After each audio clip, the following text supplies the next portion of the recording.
ये कहानी है राजू की। राजू अपनी फैमिली का सबसे नटखट बच्चा। माँ पापा के कितने भी समझाने के बावजूद वो अपनी बदमाशियों से बाज नहीं आता था। कभी जाकर कोई सामान खिड़की से बाहर फेंक आता तो कभी जाकर पानी की टब में छलांग लगाता।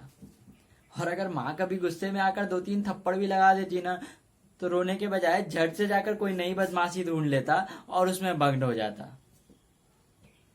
पता नहीं उसे बंदूकों का क्या शौक था। जब कभी भी बाजार जाता था ना, तो चाहता था सब बंदूक खरीद लेना। हाँ, आखिर उसके पापा आर्मी में थे तो कुछ तो असर होगा ही ना। और जब कभी भी वो खाना नहीं खाता तो उसके पापा उससे कहते, बेटा खाओगे नहीं तो दुश्मनों से कैसे लड़ोगे। और फिर वो कहता, हाँ पापा मैं खाऊंगा और मैं सबसे लड़ूंगा, मैं सबको उड़ा दूंगा, ठाए ठाए सबको उड़ा दूंगा। और तभी हाथ जाकर शीशे की ग्लास से टकराई और ग्लास फूट गया। माँ के हाथ उठने से पहले ही पापा उसे गोद में उठाकर वहां से ले गए। पापा उसे बहुत प्यार करते थे। पापा को उसकी बचकानी हरकतें बहुत पसंद थी। वो चाहते थे कि राजू बड़ा होकर आर्मी में ही जाए। एक दिन तो वो अपनी बेतुकी सवालों के पिटारों से निकाला एक सवाल, पापा पापा ये आपके बड़े बड़े मूंछ है, मेरे क्यों नहीं। पापा बोले, जब बड़े हो जाओगे तो हो जाएंगे। उसी रात जब पापा सोए, राजू गया और मारकर निकालकर कानों को छूता हुआ क्या बड़ा सा मूंछ बनाया। और सुबह सुबह जाकर के पापा को कहता है, पापा पापा देखो मैं बड़ा हो गया। हा हा। उसकी बचकानी हरकतों से ना कभी किसी की हंसी नहीं रुकती थी। वो सबको खुश करके रखता था।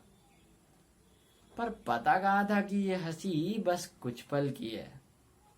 एक शाम वो खेल रहा था और अचानक वो बेहोश हो गया। जब उसे डॉक्टर के पास ले गए तो पता चला he is suffering from cancer. और उस पल मानो खुशियों के सामने गम का बादल छा गया हो।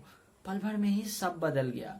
जो राजू कभी बिस्तर पे नहीं रहता था ना, अब तक यही उसके सबसे अच्छे दोस्त बन गए थे। दिन ब दिन उसकी बदमाशियां कमती गई। एक बार मेले में वो एक बंदूक लेने को बहुत जिद किया था और पूरी रात रोया था। माँ आज उसके लिए वही बंदूक लाई, पर राजू उस बंदूक को हाथ तक नहीं लगाया। ये देख माँ की आंखें आंसुओं को नहीं रोक पाई। जब पापा वापस आए तो राजू बोला, पापा पापा आप कहते थे ना कि मैं खाऊंगा तो लड़ूंगा। पापा मैं लड़ूंगा ना सबसे, मैं सबको उड़ा दूंगा ना। पापा के पास कोई जवाब नहीं था। घर में अब ठाए ठाए की आवाज नहीं आती। माँ तो अब बगल के बच्चों को भी डांटना छोड़ दी है।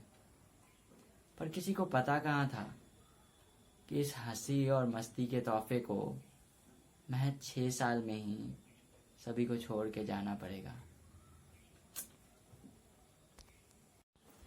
गाइज अगर कहानी पसंद आई है ना, तो प्लीज लाइक करो और कमेंट सेक्शन में आकर के बताओ कि कैसी लगी। और सब्सक्राइब करना मत भूलना।